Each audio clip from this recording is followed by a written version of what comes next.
In his status window, Ed Roth Taylor is 18 years old at the moment, and is in year 3. He got the Skilled Survivor achievement for surviving in the forest for 1 year. He also got the high-level Spirit Summoner achievement for successfully summoning Marilda.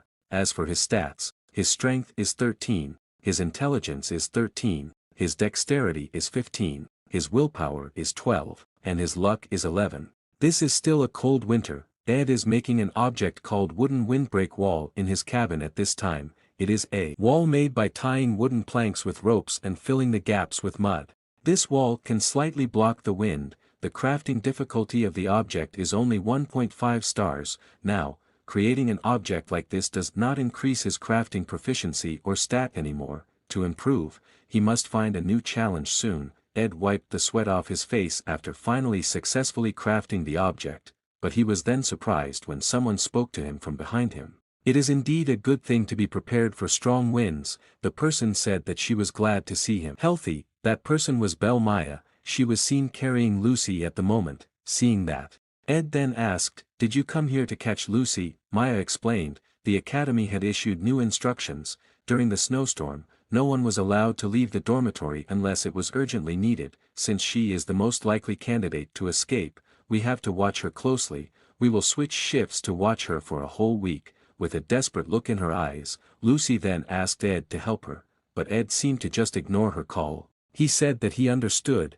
He also said that he would still use formal language. Maya was annoyed to hear that. Putting that aside, Maya then asked him, "Can you really survive for a whole week living in a place like this during a snowstorm?" Maya apologized for her impoliteness, but she doubted that the windbreak could withstand such a fierce snowstorm. Ed didn't argue with her. He said that the windbreak was just to maintain supplies. Ed wasn't worried about the snowstorm at all. He was more concerned that it would have a negative effect on his cabin. Plus, he had reinforced the roof with ropes and tied it securely to the ground. He had also kept all his hunting traps and equipment in the cabin just in case. On the week of the snowstorm, he planned to research magic engineering in the Soul Library. Ed seemed to have planned carefully about what he would do during the snowstorm. He then said that he had a shelter, so he asked her not to worry about him too much. Hearing that, Maya said that hearing that made her feel calm. But, even though Maya said that, but Ed knew that she still looked quite worried. He asked, "This might be your first time facing a snowstorm as a head maid, right?" But Maya said that it was not what she was worried about. Actually, she thought he was the one who seemed to have other worries. But Maya suddenly felt hesitant to continue her words. She then just told him to forget it. She was too much. Hearing that, Ed said, "Now you're making me even more curious." While imagining the complicated events that would happen to Ed later, Maya then said to him, "By the way, good luck." Maya certainly referred to the feud between Janica and Anise. With a face that looked like she wanted to cry, Janica then asked Anise, "I heard you were hugged by Ed." Clara was then surprised to hear that. She then immediately turned to Anise. Anise could only be silent in the face of her question. Her face looked very pale at this time. Seeing that, Clara knew something was wrong. But she still tried to defuse their feud. She then said to Janica there seemed to be a misunderstanding. The spirits might have seen wrong, but Anise did not refute Janica's words earlier. She confirmed it. To be honest, she was the first to seduce Ed. Clara was then shocked to hear that. While clenching her hands tightly, Anise guiltily apologized to Janica. Honestly, she just couldn't believe him, because in her view, Ed looks like a person who likes to play with girls, so she tested him to see it. Janica was then surprised to hear that. She then half incredulously asked her, "You're not lying, right?" Anise asked her not to worry. People like him are not even her type. What she meant was, when looking at him, it could be clearly seen that he had a thug aura. He was always arrogant, complaining all the time, living in his own world, thinking he was great. Anise then sharply said to her, "Why would I want to pursue someone like that?" But, she then just realized that she had spoken excessively, while shedding tears. Janica then asked her to stop. It was too much. She didn't even really know Ed. Her words seemed to have hurt Janica. Clara herself could only sit silently in the middle of their debate. Hearing Janica's words, Anise then bowed her head. She apologized for not telling her before seducing him. She then apologized to her once again. While shedding tears, Janica then irritably and angrily asked her, "Why are you doing things that I didn't even ask for? Do you know how much I am worried about this?" Janica complainingly said, I have trouble sleeping at night because of this. You are my dear friend." Janica was confused. Should I feel betrayed like this? But do I even have the right to feel betrayed? She felt that she was nothing to Ed. She wondered, am I overthinking it for no reason? In the midst of her anxiety, Anise then patted her shoulder and told her not to worry. She said, "At least, you are a special person to him. From my observations, Ed considers you more than a friend, almost like a lover." Her words seemed to calm Janica. She then asked, "Really?" Janica's eyes then lit up when she heard that Ed considered her special. She couldn't stem her tears anymore at this time. She then told her, "Honestly, it's not good to judge Ed that badly, but anyway." She knew that her intention was for her good. She couldn't be angry with her for that. Janica then once again asked her, "So, you don't like Ed, right?" While hugging her body tightly, she then thanked her for being honest. Clara was relieved to see that the relationship between the two of them had improved. For a moment, she thought Anise was really in love with Ed, but when she saw Anisa's face, she then once again doubted. Clara then tried to distract Janica.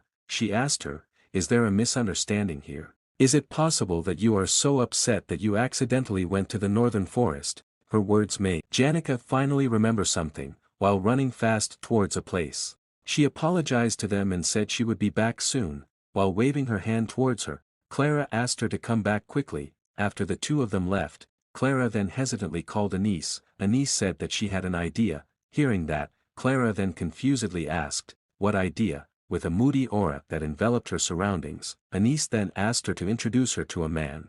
But, right after she said that, Anise suddenly told her to forget it. She then told her that she had to think more boldly. While putting both hands on her shoulders, Anise then asked her, "Free from your prejudice. What if you date me?" Clara could only be silent to hear the madness of her best friend. Seeing Clara's languid look that stared at her, Anise then asked her not to look at her like that. Clara could only feel confused by that. While showing signs of madness, Anise then apologized for lying to Janica. She then convinced herself, people distance makes feelings deeper. Once this semester ended, she would be able to relax because she would not be dealing with scholarships anymore. But, her expectations seemed to be shattered when she heard the words of Assistant Professor Claire.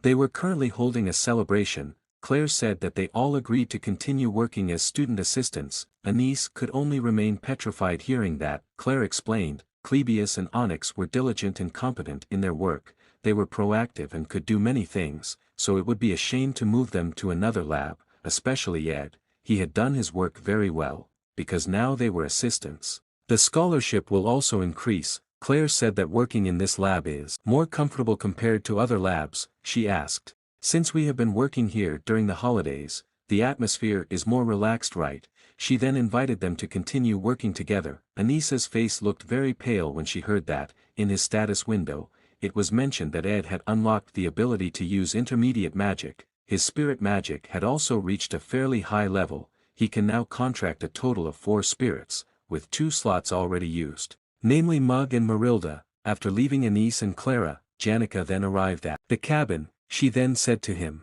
"You should be able to make a contract with an intermediate spirit soon." Hearing Janica's usual cheerful tone, Ed then said, "It seems like your condition has improved. It's different from when she last came here." Hearing that, Janica then pretended to forget. Ed just smiled slightly at that.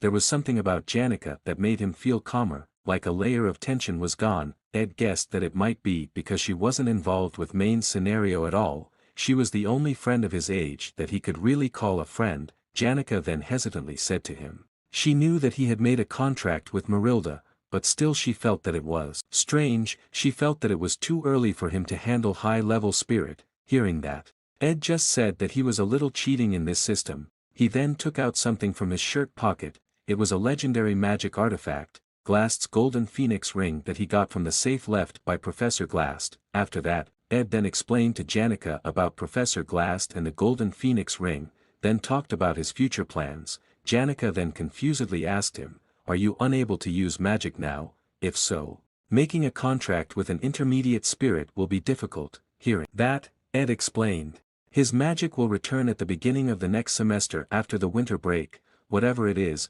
Janica then congratulated him. She explained, among spirit sorcerers, the day on which a spirit sorcerer makes his first contract with a high spirit is called the second birthday. Janica then asked him, "By the way, are you really planning to stay in the Seoul library during the snowstorm? You are always so diligent. Hearing her praise, Ed then praised her back. You are also equally diligent. You are always the best student in our class. Ed then remembered something. He asked, by the way, once the snowstorm is over, it indicates that the student council election is approaching, right? You will get a lot of attention as the best student in our class. While scratching the back of her head, Janica said that everyone had asked her about it. She thought to remain neutral because she didn't know much. In the scenario, Janica didn't get much attention despite being the best student in her batch. She respected all the candidates because of her personality. Janica then remembered something. She asked him, isn't your sister also running for student council president? Ed confirmed it. He said that his sister was more ambitious than she thought. With a feeling of depression and guilt, Janica then asked him, so, are you close with your sister? Hearing that, Ed thought for a moment. He then just said, you could say so. It felt a bit awkward for him to say it confidently because he had been kicked out of the family, but they were still siblings, like it or not, they would continue to deal with each other throughout life, so. Ed said that he wanted their relationship to be good, maybe not too close, but he cared about her. Hearing that, Janica with a trembling voice said that it was good that he cared about her so much. This was just a matter of competition between siblings. Janica then pulled the end of his sleeve while calling him, with a guilty face. She then asked, what did Tanya like? Did he know something that she might like as a gift, or maybe her favorite food? Hearing that, Ed then suspiciously asked, what have you done to Tanya? Janica immediately evaded when she heard his question. Ed could only be silent when he heard her answer. He knew that Janica was lying. She was not good at lying.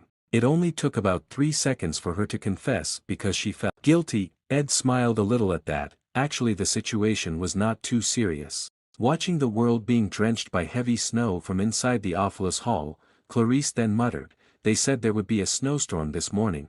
No one is allowed to go out unless they have special business. If there is really something you need to do, then you must first report it to the maids. While looking at the blessing of sacred law in her hand, the scene a few days ago still continued to be imagined in her mind. The fear she felt when she saw that third-year senior, but more than that, there was a strange feeling of discomfort. It felt so natural that she almost wondered if she was just imagining. When Ed asked her to be careful not to lose that item again, Clarice was sure that what he said at the end of their meeting was a formal greeting. Knowing that, Clarice anxiously wondered, what could that person know her secret? She had worked hard to live a normal school life here. She had made a lot of efforts, from asking the priest for help and others. If there was one outsider who knew her true identity, then she would have to leave this life. She was certainly not willing to do that. Information about that senior was easy to get. It was lunch break. While she was sitting while eating her food, she then heard her classmates mocking each other. It was Joseph and a male student. Joseph then mocked the male student. You act so arrogant, but it turns out you can't even get close to the altar. The male student then got upset hearing that. He told him to shut up. He said that he was just caught off guard. He also reminded him that he couldn't get into Class A either. Joseph did not feel offended at all by his words. He said that senior was not an ordinary person, reportedly. He was among the most recognized people in the third-year class. He lived in a cabin in the northern forest. Clarice got such important information without even bothering to look for it. After remembering that, she then thought, once the snowstorm started, she would be stuck in Ophilus Hall for at least a week. Once the storm ended, spring would come, and the new semester started. At that time, maybe she would lose the opportunity to silence him. As Clarice opened the window of her room, the cold wind then directly hit her face. Before leaving, Clarcy then prepared her mentally first. She felt this was very scary, really scary, the darkness and the brutal cold of Ed Roth Taylor. Clarice then recalled a piece of song lyrics performed by Adele. Staring at the white walls and ceilings constantly makes one lose sight. The colorful world outside, you won't understand its beauty until you experience it for yourself. That piece of song lyrics was like a fuel that filled Clarice's courage at the moment, which made her dare to step into a place she knew nothing about. She then reactivated the blessing of sacred law. A yellowish aura then enveloped her entire body, and made her return to Kylie's appearance. She was determined not to let anyone take away her hard-earned freedom. If she wanted to be sure, she had to meet that man. After confirming her thoughts, Clarice then began to step. Now only her silhouette could be seen under the heavy snowfall. Saint Clarice, in danger of being trapped. Clebius' eyes had long been accustomed to the darkness, because his life had always been shrouded in it.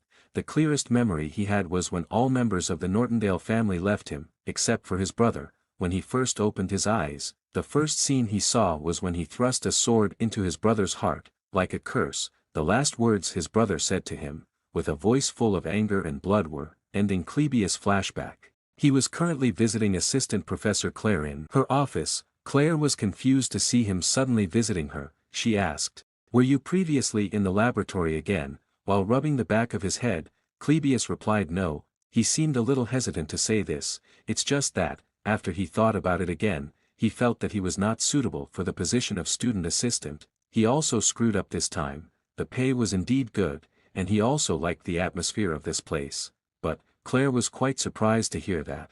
She thought the reason Clebius said something like that was because his salary was not enough and he got a better offer elsewhere. Claire then encouraged him, "You can do it if you try." But Clebius still looked a little hesitant at the moment. Seeing that, with a big smile, Claire then told him to just try to do it. Clebius could only be silent while biting his lip when he heard that. He then accepted her suggestion. Ed Roth Taylor, who was born without any physical talent, had trained his body to such an extent that his body reached its limit. In the middle of that snowstorm, there was a rope tied to a tree trunk there. Now, in this winter break, where he could focus on training, it was almost over. His various skills had improved quite drastically lately, such as spirit injection and magic engineering. Now, both magic engineering and spirit injection had become his skills. If he practiced these two skills more deeply, then he could use them immediately. Ed had decided to spend the remaining winter break time practicing these two skills. Ed was in the Soul Library at this time. He went down there using the rope he had tied to the tree trunk above. As he looked around, he was then surprised to see that the room could be so neat. He gave Zik some coins and asked him to clean up the ruins with magic. But he didn't expect him to also clean up the books that were scattered here. Not only that, he also arranged the books in order by title and topic. He did tell him to keep it a secret from others, but Ed didn't matter if the result was this good. He felt that Zik seemed to be working together with Ika for this. They probably thought this was a practice. Ed thought of returning the favor later. After thinking about it, Ed decided to start immediately. He then picked up one of the books on the shelf. Having to search one by one is very troublesome. The key is in the selection and then focus. His goal is Legendary Grade Magic Tool, Glock's Eye. An item that can increase the user's sensory ability for a while. It can also reduce the efficiency of curse magic, dispel the use of defensive magic, and provide immunity to elemental magic. Legendary Grade Magic Tool, Olheim's Hourglass. An item that can reverse the user's body time by a few seconds, while restoring all wounds and damage. It is a one-time use item. Ed's goal while in the Soul Library is to assemble at least one legendary grade magic tool, a wind generator, a sound maker, a greenhouse crystal orb, a blue magic orb, Kragi magic ink, and a magic orb. He will continue to hone his magic engineering to the point of madness. Once he can do it efficiently, then he will start assembling rare grade items. He has moved all the materials needed, so now he just needs to use the tools. Ed then searched for the tools he needed in the bag he had brought, but he then could only be silent because he didn't find any tools there. He forgot to bring the tools from the cabin. That was quite a fatal carelessness. He inevitably had to return to the cabin to get them. Walking in the middle of the snowstorm, Ed felt like his body would be tortured a little. When your environment only consists of white walls and ceilings, then your vision will decrease. The romantic beauty of this colorful world is completely white, right? Clarice couldn't help but doubt her fantasy of the outside world when she only saw white when walking through the snowstorm. As she continued walking, she then saw a river nearby. This indicates that she is already in the northern part of the forest. According to the map, this is the downstream river. If she continues to follow it to the upstream, then she will arrive. Clarice feels very excited because this feels like an adventure for her. Clarice is not a weak person. The holy magic she learns later is very superior when compared to the magic that other mages have. The holy law magic she has is very strong, like the blessing of sacred law. With that holy magic, when an enemy attacks her, the attack will be reversed twice, so, no matter what beast or enemy she will face, Clarice will not receive the slightest damage. But she still felt afraid when facing Ed Roth Taylor. As the heir of the Roth Taylor family, he could have received the blessing of the Telos Church. the blessing of sacred law did not work against those who had received baptism from the church. One cannot fight against a fellow believer. Faithful followers who had received baptism could not be hostile to the saintess, but Clarice came here because she was afraid that Ed already knew her true identity. She needed to prove it personally. She was sure that she would definitely find out. She was already in Ed's cabin at this time, but she found it difficult to open the door of the cabin. She was also confused about it. Why this door would not open, and when Clarice finally managed to open the cabin door, a bucket filled with reddish liquid near the cabin door spilled, soaking the floor there. Clarice was horrified when she saw that reddish liquid, and when she looked up, she was horrified by what she saw. Clarice screamed in fear when she saw the dead boar hanging on the cabin wall. As she looked around the room, she then saw blood everywhere. Looking at her hands which were now also covered in blood, Clarice wondered if this was hell, but what made her even more horrified was that she suddenly heard footsteps. In the midst of this tense situation, Clarice then saw a table nearby. Shortly after, the cabin's door suddenly opened wide. A cold breeze then entered the cabin along with a mysterious figure wrapped in a cloak. The mysterious figure looked around for a moment at the room in the cabin which was now a mess. He then walked slowly past the table where Clarice was hiding. Clarice was feeling very tense at the moment. She didn't even dare to breathe, and what made her even more tense was, the mysterious figure suddenly stood still in front of the table where she was hiding. He seemed to be picking up a mine on the table, but he seemed to accidentally drop the mine on the floor. Clarice felt very scared when she saw that, not only a mine, the mysterious figure was seen taking something in the box on the table. The object taken by the mysterious figure looked like a butcher knife. Clarice's heart was stricken with fear at this time. Her sweat and tears did not stop dripping when she saw it. Her body trembled violently as she waited for her next fate. In that tense situation, the mysterious figure suddenly looked down the table and asked, who was there, but he was then surprised to find that it was her. The mysterious figure was certainly Ed. He was surprised and confused to see Clarice there. He still pretended not to know her true identity at this time. He asked, "Why are you here? Why are you shaking so?" But his question was then answered with a blast of holy magic by the frightened Clarice. It was holy law magic, divine power emission. The magic had the effect of cancelling almost all of the opponent's magical effects and dealing physical damage. Ed's body was thrown back due to being hit by the magic at such a close distance, and crashed into the bookshelf that was there, which made the books scattered.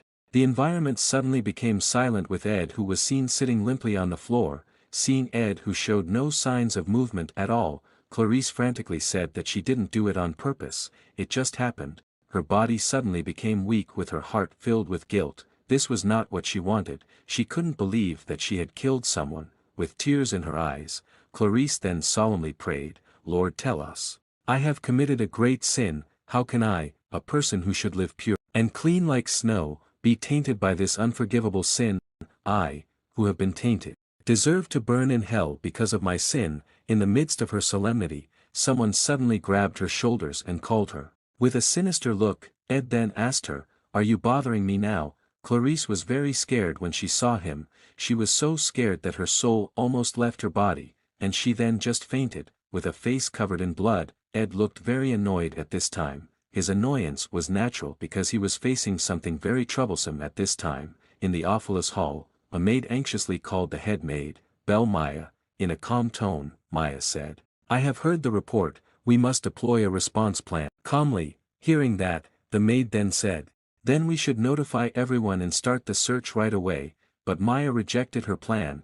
"We are short-staffed in the dormitory right now, we should deploy our resources as efficiently as possible." The maid understood. Belle Maya, as the head maid of Awfulest Hall, knew Kylie's true identity. At least, the highest authority in the church felt that she should know that. If the saintess was caught in a snowstorm, it would be a national disaster.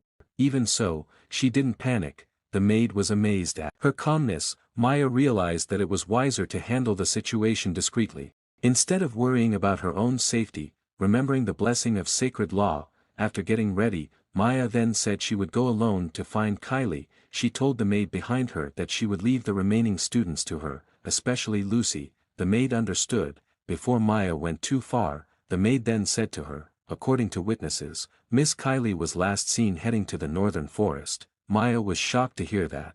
It was a very familiar place to her. it was the territory of that man, the man with a very strong affinity for women, in a raging snowstorm, stranded in one place. A man and a woman, together. Maya broke out in a cold sweat as she thought of the possibilities in her head right now. Seeing her suddenly silent, the maid then confusedly called out to her. Her call immediately woke Maya up. With a sense of urgency, Maya said that we must find them immediately, as soon as possible. The saintess is in danger.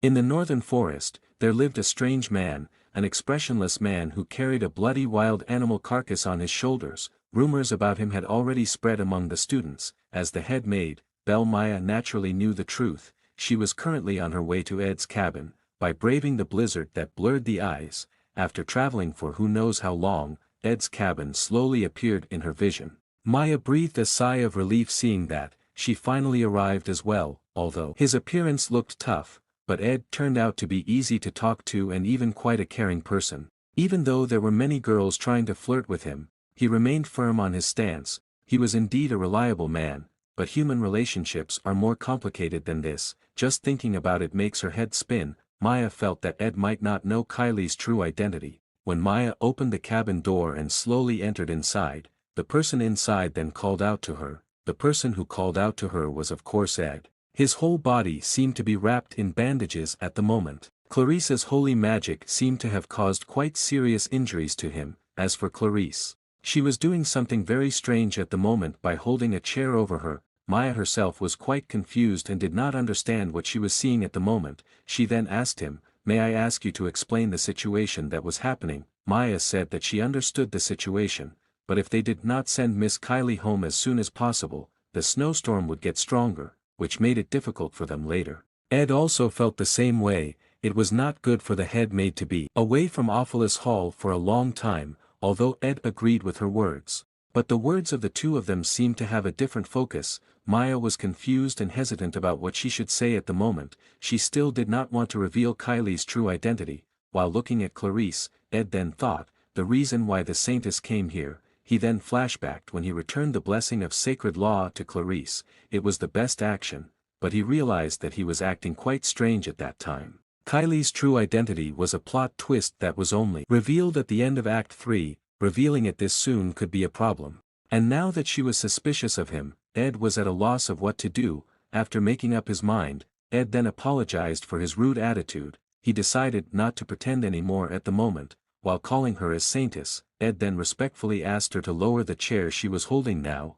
Without realizing what he had said earlier, Clarice then said yes. Maya also breathed a sigh of relief when she saw that, but they were then equally surprised when they finally processed what Ed had said earlier. With confused and surprised looks directed at him, they then asked him, "Did you know?" Ed explained, "After all, I am a member of the baptismal Telos order too. When your illusory magic slowly dissipates, your true form can be clearly seen when I look closely, whatever it is." Ed then asked her again to put the chair down. With her heart still filled with shock, Clarice replied yes. Ed's goal has not changed since the beginning, which was to avoid getting involved with the key characters in the scenario, but this case was a bit different. If he just let this flow, he knew that the saintess Clarice could do something surprising again later. So Ed felt that it would be better if he revealed that he knew his true identity to get rid of the uncertainty aspect. Ed then said to her, "Hiding your identity and mingling with the people in the academy,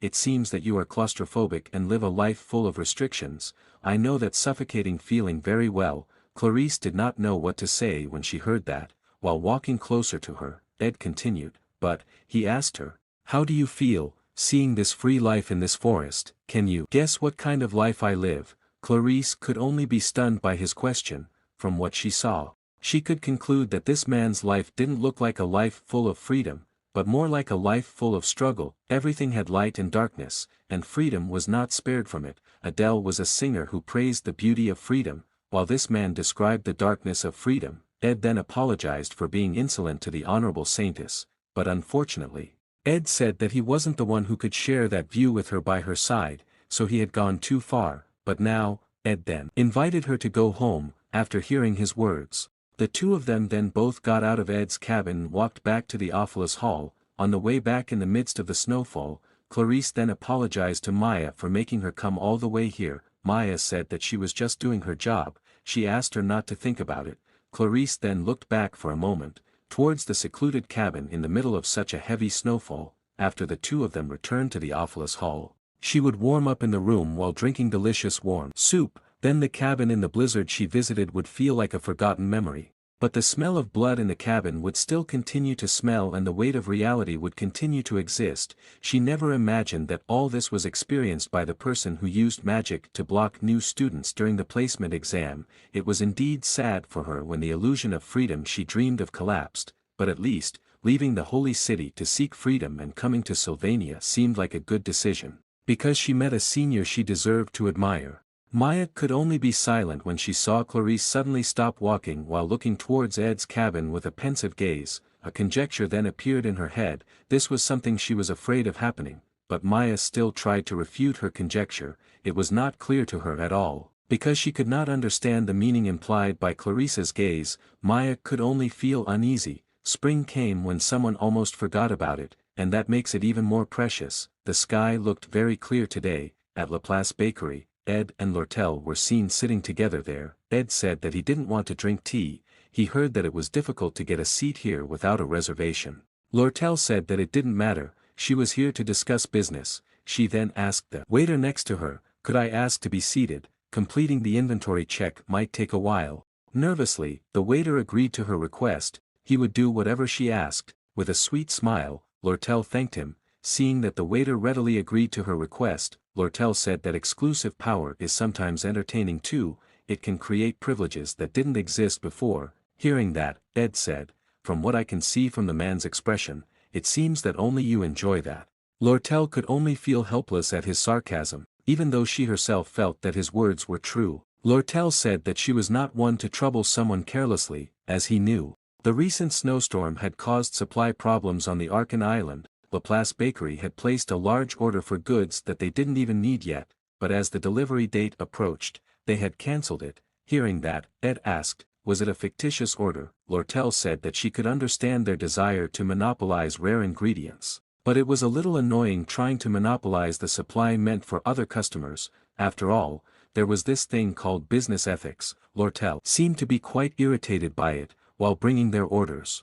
The waiter with a pained face then begged Lortel to please calm down her employees. No matter why, restricting future orders to this extent was unreasonable, so he asked her to please consider the store's situation for this time only. If the situation goes like this, then, but Lortel only replied perfunctorily to his request. He could only feel depressed hearing that, not caring about it anymore. Lortel then said to Ed that she also had classes in the afternoon. She asked, should we head to the professor building together? While Ed himself was now still surprised by Lortel's indifference, she was really cold-hearted. As the two of them walked out of Laplace Bakery and walked together towards the professor building, Lortel then explained her reason to him. She said that she didn't want to do it either, but with the snowstorm cutting off the supplies from the headquarters, the company's available capital was very low, even with a lot of assets. This was still a difficult situation. Hearing that, Ed asked, so, there are even times when your finances are threatened, huh? It must be difficult. Lortel just laughed at that. She didn't know what he meant. Did he not know who she was? Taking care of money was her specialty. So she told him not to worry, as long as they didn't increase unnecessary expenses, they would be fine. After all, things like this were indeed important to run the company. But, Lortel was then confused and surprised when she finally realized something in Ed. Seeing him who only carried a sling bag, Lortel asked, why didn't you bring your book on the way to class? Hearing that, Ed replied, I have to stop by the library and borrow the book. Think of it as a kind of practice run. Lortel was shocked to hear that Ed had to go through such a thing. She then asked, how much does it cost? The academy should just buy it. Lortel just realized something that she had been ignoring, something that was a headache topic for poor students. If you think about it, the amount is not small to be taken care of by a student. Sylvania's textbooks are top-ranked. After realizing that, Lortel then bitterly opened her wallet. She asked Ed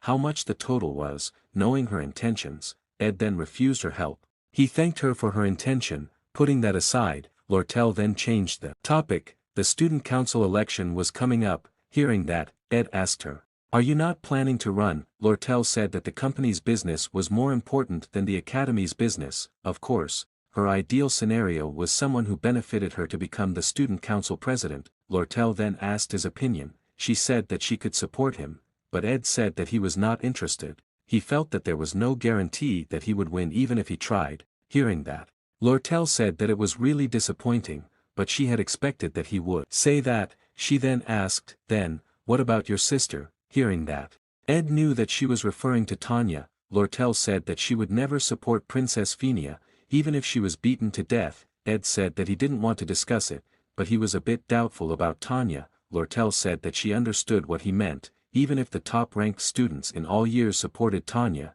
it would still be difficult for her to get elected. Even if she was the second daughter of the Roth-Taylor family, the gap between the two of them was still too wide. Hearing that, Ed then pondered. Lortel saw the situation accurately. In the current scenario, Princess Phinia was already set to be the student council president. Tanya Roth-Taylor, who played the role of violinist, used all the tricks at hand to try to win just one vote, but the gap was never reduced. In the end, Tanya's role in this scenario was just a stepping stone to Phinia's success. Lortel suddenly asked him at this time, "Don't tell me, you support the princess?" Ed was quite surprised by her sudden question. He then just said, "Not necessarily. If he had to choose, then he would prefer his own family." Tanya, with blushing cheeks. Lortel was then grateful to hear that. Many students at the academy respected the Princess Phinia, so she was worried if he was the same. While resting her head on his chest, Lortel said, "You know that I like you, right?" With a teasing face, Lortel said that she almost felt jealous. Lortel looked at him with a loving gaze, but Ed's face still looked flat as usual. Lortel asked him if it was heartfelt. While putting her ear on his chest, she then checked his heartbeat, but she got disappointing results. Ed then moved her head away from his chest. Lortel complainingly asked, "You still don't want to open your heart, huh? What is my fault?" Ed replied, "Nothing.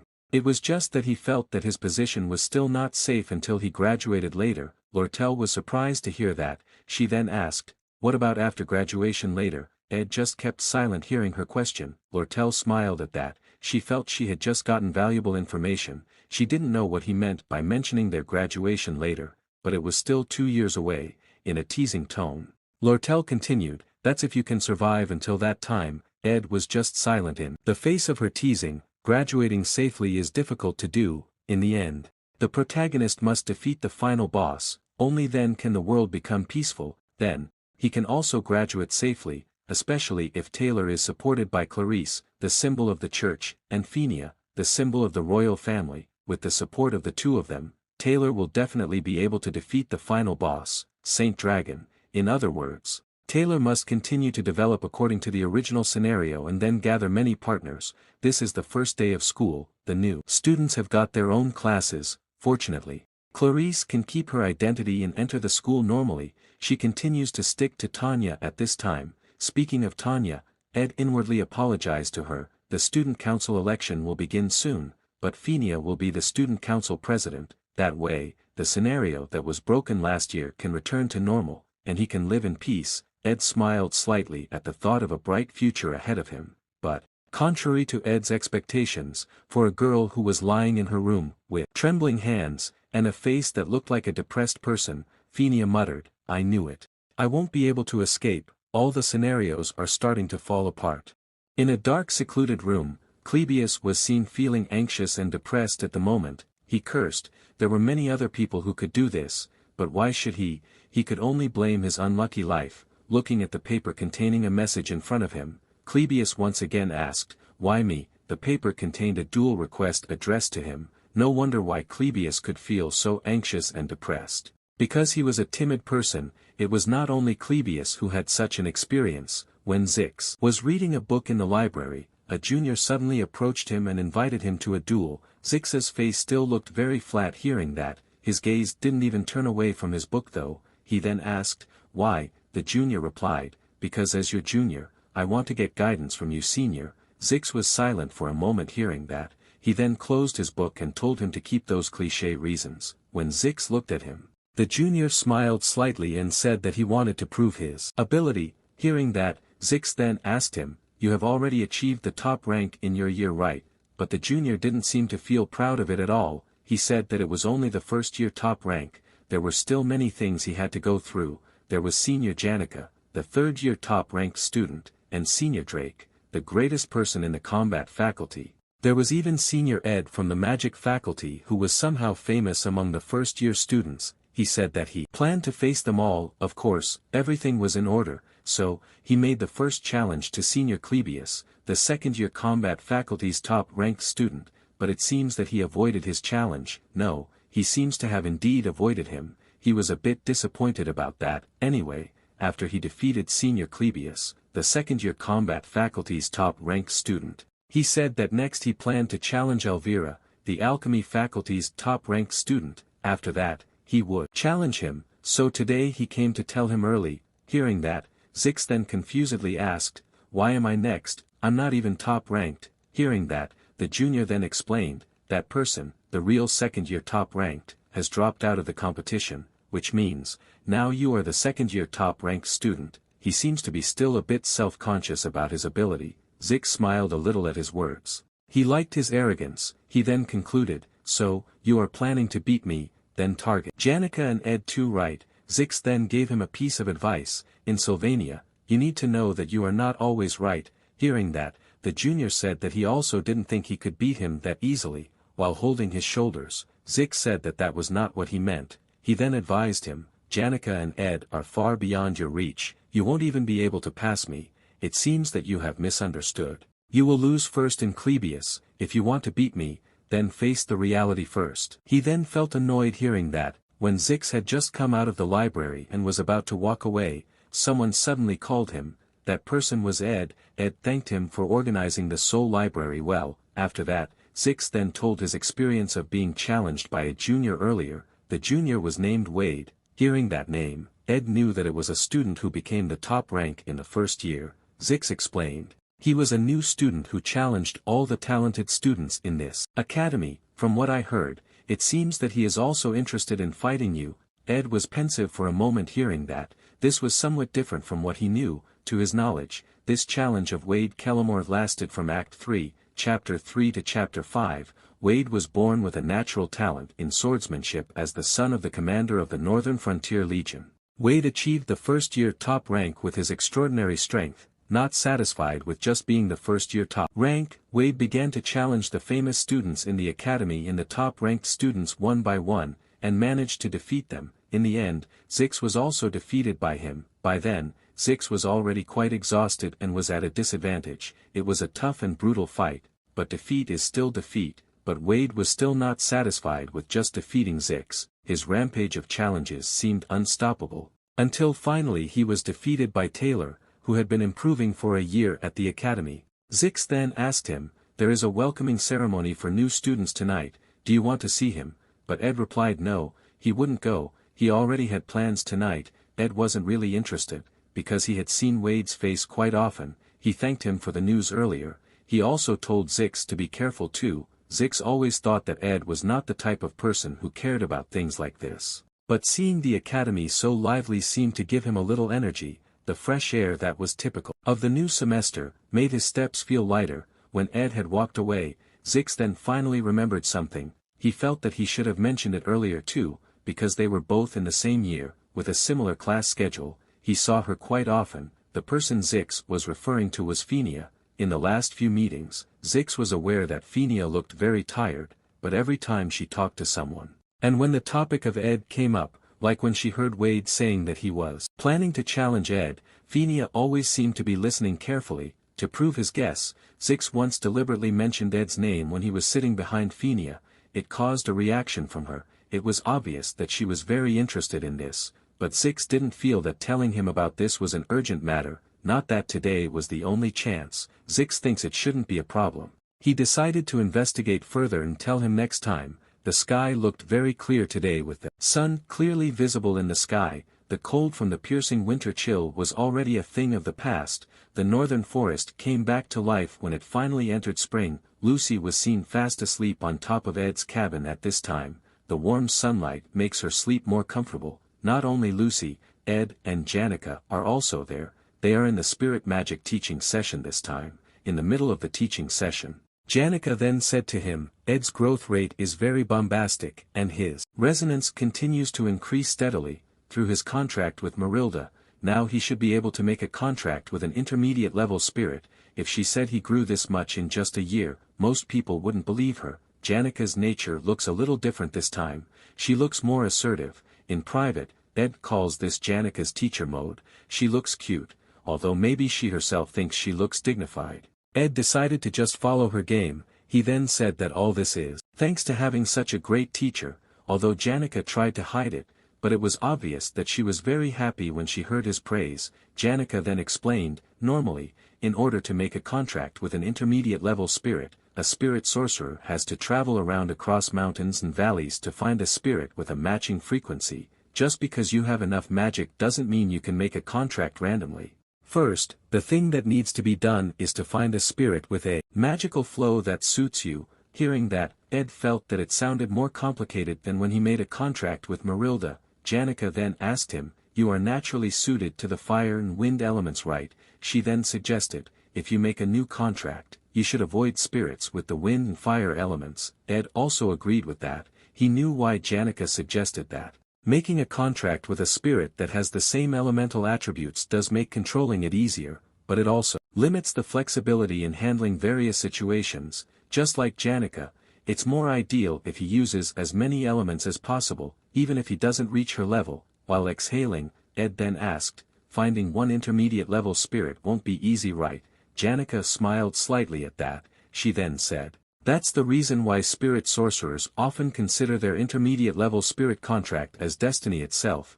There is one route where we become spirit sorcerers in Failed Swordsman, Sylvania. That route evokes the romance of wandering in the wild, bonding with spirits encountered in the forests and rivers as if it was destined." As Ed closed his eyes while focusing himself, Janika then said to him, "Resonance first, focus your magic on your eyes." After doing what Janika said, Ed then opened both eyes. The cabin that had previously looked deserted, now it looks very crowded in his eyes with various creatures standing there. All these creatures are intermediate level spirits.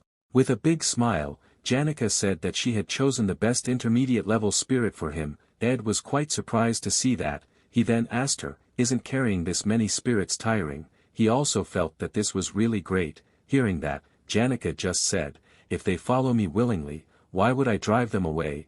Besides, I have already discussed this with the spirits." Although Ed felt that it was really great, but he felt a little hesitant, not giving him a chance to speak further.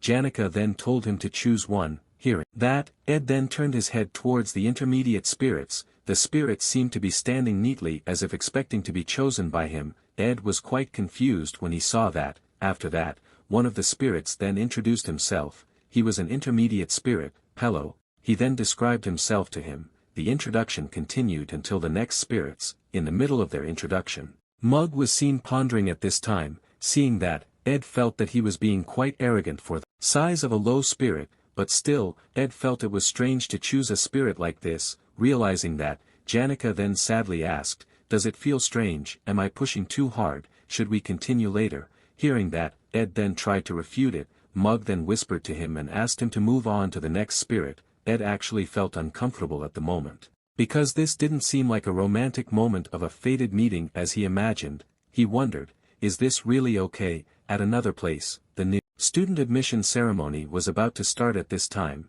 The students were seen already gathered at the meeting place. Although this was a meaningful event for the new students, the third-year top-ranked student Janika Faylover could not attend due to personal reasons. It was of course because she was now busy teaching Ed spirit magic. Besides Janika, there was also the second-year top-ranked student Lucy Merrill who could not attend due to personal reasons. It was actually because she was taking a nap at this time. The academy staff looked anxious when they heard the news. They were worried that it would be a disappointing event due to their absence, but those worries became insignificant, thanks to the presence of one of the most important figures in Sylvania, Princess Fenia. She was seen playing chess at the moment, while the students around her looked nervous at the moment. No matter how often the Sylvania Academy promoted the egalitarian culture, facing the royal bloodline still intimidated them. Both commoners and nobles were very careful when being around her. In the end, there was only one person at the admission ceremony who dared to speak directly to her. He was also the opponent of her current chess game. That person seemed to be quite good at chess because he managed to checkmate her. He was Wade, a loyal servant of the royal family and heir to one of the three great swordsmanship families, the Kellamore family, and also a first-year top-ranked student. Phineas then praised his game. While showing the pawn, Wade then said, "You started hesitating. After sacrificing a soldier, if you stay committed to the end, I won't be able to win." Hearing that, Phineas then asked him not to give political lessons on chess. That was the job of the royal tutor. Real life was a little different. Hearing that, Wade felt like she had experienced a lot in Sylvania. Phineas said that she had just become a little more self-aware. At first she thought that she was better than anyone when it came to reading people, but she began to think that maybe it was like that. Hearing that, Wade then said, "People say that in Sylvania, you have to learn if you are wrong." Phineas was a little surprised to hear that. Ostracizing Ed Roth-Taylor had been a bit of a regret for Phineas all along, but with that, he saved Janica, made a cabin in the wild forest, and as time went on, his existence grew. There was even a rumor that said that he was highly exalted among the first-year students. His respectable and exemplary life in the academy only strengthened his existence. It also strengthened her guilt. That was what Phineas felt regarding Ed. After hearing Wade's words, Phineas learned a lesson. She realized that she might be wrong, and it wasn't just about this, but if she kept turning around like a child without learning anything, nothing would get done, no matter how high your status was. In this Sylvania Academy, learning was mandatory. Phineas seemed to have an epiphany at the moment. With a confident smile that filled her face, Phineas then said to him, "Thanks to you, I managed to clear my head." She then invited him to a chess match once again. Phineas thought, no matter what, I can't keep running away from my mistakes forever, right? She realized that it was a stupid thing. She had to finish everything. She estimated that it would probably take about 4 days. After that, she would head to Ed's cabin in the northern forest. She wanted the two of them to sit by the campfire, put everything aside, and just talk. This felt like the explanation she had been waiting for, as if the delayed spring had finally come to her. But, when Phineas was about to move her pawn, she suddenly accidentally dropped it. It foreshadowed the bad news she would get soon. On the morning of the third day, news came of Ed Roth-Taylor's death. Even though Tanya now lives in Sylvania, she still often sends letters to her father, "To my dad whom I respect the most." Because Dad often spends time in the royal capital, it has become my routine to let Dad know about my life through letters. Although this time it was different. The letter was from Sylvania Academy, not from the Roth-Taylor residence. Since it was my first time living away from home, there were many unfamiliar aspects, but as a member of the Roth-Taylor family, I would not forget my honor. Despite Sylvania's unique egalitarian atmosphere and rather demanding study schedule, I'm slowly getting used to it. I think I can even call some of them classmates, or even friends now. The target that I confidently told Dad the day I left home, which is to become the youngest student council president, is also progressing step by step, although there are rumors that Princess Phineas, whom people love, might run for election, making me a little worried. I'm determined to see this through to the end. I also met Senior Lortel, and although our ages are not far apart, she seems very perfect as a merchant. The negotiations for the purchase of the Sage's Scroll will begin soon, and I'm already feeling nervous whether I'm worthy of representing our family. Also, this is a difficult topic to talk about, but because Dad no longer recognizes him as family, there's no need to explain that he is indeed a stain and disgrace to our family. Simply put, Big Brother seems to be very diligent and responsible. It feels like he's become a completely different person. To be honest, I used to be too young to remember much, so this might be my exaggerated assumption. Recently, I had a strange dream about my childhood. It happened on the small hill behind our residence, the place where lilacs and daffodils bloom in spring. I remember walking up the hill, following the fragrant path. Each of my hands was held by two people on both sides. The hand on one side must be Sister Arwen's hand, then, the strong hand on the other side must be Dad's right. When Arwen's sister was alive, Ed's brother didn't seem to be a severe troublemaker, so, maybe he didn't turn over a new leaf, but returned to his original identity. This is a night full of many complex thoughts. Your daughter who always loves Dad, Tanya Roth-Taylor. After reading the letter sent by his daughter, Crefin then took out a knife with a sinuous blade. The knife has been coated with the inscription of deadly venom, a poison that even the smallest touch can cause excruciating pain, and ultimately death. While throwing away the letter and handing the knife to his subordinates, Crefin then said, "A reply message has been sent to Tanya, with her responsibilities in the student council president election, the upcoming negotiations with Lortel for the purchase of the Sage's Scroll, it seems that she is overwhelmed with taking care of everything herself, so, Crefin decided to send trusted help to help her. Normally, sending help from family to Sylvania is not allowed, however, since it is for business, the Academy has given permission. After saying that, Crefin then told his subordinates to leave. Hearing that, they then both left the room and went to carry out their mission. After a moment of silence, Crefin then opened the gloves covering his hands. When the gloves were opened, there's a blood-red hand with an open eye on its back. Crefin looked uncomfortable when he saw his own hand. He could never get used to this. Crefin then grasped a kind of black pearl with his hand and used supreme-level magic, certainty of causality. The magic allowed him to get a glimpse of the results of certain actions or variables he performed. Right when Crefin used the magic, a very powerful mana surge then occurred. Crefin was not really surprised to see that. He thought it was natural if the magic power he needed was this big. He also regretted not being able to use it too often, however. This was truly an absolute power. By using this magic, before a critical event occurred, one could verify the result of the cause performed, thus resulting in an inevitable end. In the Black Pearl, a very tragic scene was then seen, the scene when Ed's body was stabbed by a knife by an unknown person. Ed vomited a mouthful of blood due to the stabbing, and Janica, who witnessed it, then ran over while screaming hysterically. Her screams then became louder when she saw Ed falling to the bottom of the cliff. Janica then tried her best to reach his hand, but she then could only helplessly watch him fall deeper, amidst the rain that fell on her. With a heart filled with anger, Janica then looked back. That very ferocious gaze could be clearly seen from the Black Pearl that Crefin was holding at this time. After witnessing all these things, Crefin felt that this was not a very pleasant feeling, but he felt that this sacrifice was necessary. 3 days before Ed's death, the sky above Sylvania looks very clear today. The student council president election is about to start. Tanya is really feeling desperate at the moment, because she just got the news that Fenia is also running for student council president. Princess Fenia is famous not only among the royal family, but also in the entire Klol Empire. Almost everyone knows her name. If Princess Fenia really decides to run for student council president, even if there are unexpected events that appear, Tanya realizes that her chances of winning will still be zero. This is what makes her depressed at the moment. This is also what makes her finally realize that reality and dreams are two very different things. This is indeed disappointing, but she thinks she should abandon her hopes. In the midst of her depression, someone suddenly approached her at this time. It was Zix. Zix asked, "Are you about to leave for elemental study training?" Tanya was a little surprised by his sudden question. Zix asked again, "Is there anyone who often disturbs you during class lessons?" He also invited her to have tea with Aika sometime. Seeing Tanya talking so intimately with Zix,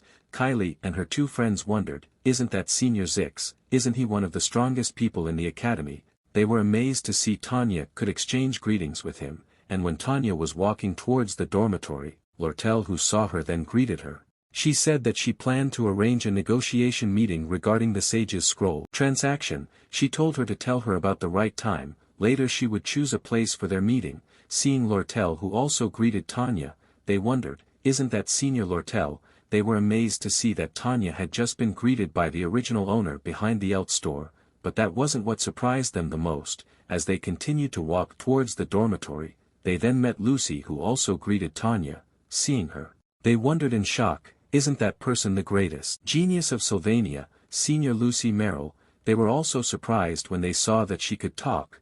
They were really amazed at Tanya at this time. Obviously Tanya had a much different level of connections. They felt that Tanya was really impressive. She was graceful and well-networked, but she wasn't showing off. She was really cool. They even went so far as to wish that they could emulate a bit of her attitude. Tanya blushed when she heard their praise. While smiling broadly at them, Tanya then said that they worked well today. She was sure it must be tiring. She then allowed them to go and rest in their respective rooms. If they continued to hone themselves every day, she was sure they could definitely become great students. She also invited them to work hard again tomorrow. Hearing that, they then said that they would continue to work hard tomorrow and the next day, so that they are reliable and as elegant as Tanya. After Tanya was finally alone, she then confusedly wondered what happened. She felt like her status and reputation in the academy had skyrocketed since the last few days. She was really confused at this time, because she didn't even do anything. If she could guess the reason for this increase in her reputation, it must be because she was the younger sister of her famous brother. Tanya then squatted while covering her face when she came to that conclusion. She always thought that her brother was a failure, but why now she even felt like she was the one who failed? Tanya was really confused. How did the situation become like this? In the midst of her musings, she was then surprised when she heard a knock on the door of her room. Right at that moment, the door of her room suddenly opened, and two middle-aged men then appeared in her view. The two middle-aged men smiled happily when they saw her. They were happy to see her again after so long. They were also happy to see her okay. Tanya was shocked when she saw the two middle-aged men. They were Caden and Knox. Seeing the arrival of the two of them, Tanya feels like her father still pays enough attention to her. She also felt happy to see the two of them after a long time. Caden said that he heard that she had worked a lot in her studies. He was glad that they could finally help. Caden said that he would collect market information about the negotiation of the Sage's Scroll, as well as details about the budget status of the Elt store, so that she could negotiate smoothly. Hearing that, Tanya then thanked him. Knox also said that he would help coordinate her schedule of the student council president election, so that she could focus on her studies. Based on the rumors about Princess Phinia running, Knox said he could gather details about the policy proposals that might be given by her camp, but Tanya said that it was not necessary. She then pondered for a while and said that there was a new announcement this morning. The announcement explained that Princess Phinia would not run for student council president. Ed, who had just heard the news, was then shocked. He was currently sitting with Janica while drinking a cup of tea. Janica explained, apparently, this morning the royal secretary announced it officially on behalf of the royal family. Hearing that, Ed asked, if it was just announced, that means she can still change her mind, right? Ed is really dizzy at the moment. The final boss in Act 4, Crefin Roth-Taylor, is famous for taking care of things perfectly. Everyone knows him as the generous patriarch of the Roth-Taylor family, but only Princess Phinia can feel his dark side. With the scope of power over the kingdom and the academy, Princess Phinia will be the most reliable partner. In the confrontation with Crefin, while she was still eyeing the Sylvania Academy, the situation should have gone that way, but now, Ed was confused over her decision not to run. While Ed was deep in thought, Janica suddenly approached him, with a sullen face. Janica then said, I think I'm starting to understand what's going on here. Ed could only feel confused and surprised by that. Janica said that she had this premonition again, a premonition that Ed would do something rash. Hearing that, Ed was then about to answer, but did not give him the opportunity to speak further. Janica then said that she could not stand by and watch Ed get hurt again while not knowing anything. She would not let that happen again. With a serious face, Janica then said to him, you have been through a lot. There is no need to make things difficult for yourself. If you plan something, whatever it is, I will help you. Ed was silent for a moment. Hearing that, he then told her, to be honest, I really feel that Princess Phinia will be a good student council president. Janica was then surprised to hear that. She was surprised to hear that Ed was supporting Phinia. She then asked, she has treated you quite harshly, right? Plus, since Tanya is your sister, I guess you might support her. But if the princess herself doesn't want to run, what can we do? If only we knew the reason. In the middle of their moment of togetherness, Zix suddenly came at this time and said, there are many people watching. He also asked, isn't this afternoon a little too warm? Hearing that, they then surprisedly looked in his direction. Zix apologized for disturbing their time together. He said that he thought he knew the reason why Princess Phinia didn't want to run. Janica blushed when she heard the words too warm and time together from Zix earlier. She felt it was a strange phrase. Zix continued, regarding Princess Phinia not wanting to run, it was like a lone alpha wolf, the leader of the pack who once made a decision that endangered the pack, and now didn't even react when an arrow was pointed at it. It was the look he saw in Princess Phinia's eyes, as if she lost all her confidence and couldn't act anymore. After saying that, Zix then told them that he would stop bothering and leave. He also told them, tomorrow should rain for the first time in a long time. He asked them to keep that in mind when leaving the dormitory. Ed didn't feel bothered by his disturbance at all. He also thanked him for the information. Zix's animal intuition was far beyond the five senses of ordinary people, so Ed thought that it was a reliable guess. after hearing Zix's assumption earlier, Ed concluded, the worst-case scenario was Princess Phinia lost all her hostility to the Roth-Taylor family. Ed was confused about what he should do, but he was then surprised when Janica suddenly said that this was a good opportunity. With a radiant face, Janica explained, if it was going to rain, it was the right environment to practice with water spirits. It would be great if it was near the sea, so Janica decided to try to summon intermediate spirits on the northern coast tomorrow, after the elemental study class. Ed was silent for a moment hearing that. He then smiled slightly. He thanked her. For now, he decided to focus on what he could do. While Lucy was taking a nap on top of Ed's cabin, she suddenly smelled something. She wondered if it was going to rain. Not only Zix, Lucy could also feel it. She suddenly thought of something at this time. She then immediately went downstairs and headed to the wood near the campfire, with beef jerky in her mouth. Lucy then snapped her fingers. Right at that moment, a fire then lit up from the campfire. As Lucy fell asleep next to the fire, Ed appeared. Shortly after, he didn't disturb Lucy who was sleeping and walked to the cabin. He was grateful that spring had finally arrived, but the rain made it more difficult to go outside. The rain that drenches the whole body always makes Lucy sad. If it was going to rain, he hoped it would pass soon. It's been some time since the first drizzle of rain fell. Ed then arrived at the northern coast as Janica had mentioned. He seemed to be quite unfamiliar with the environment there.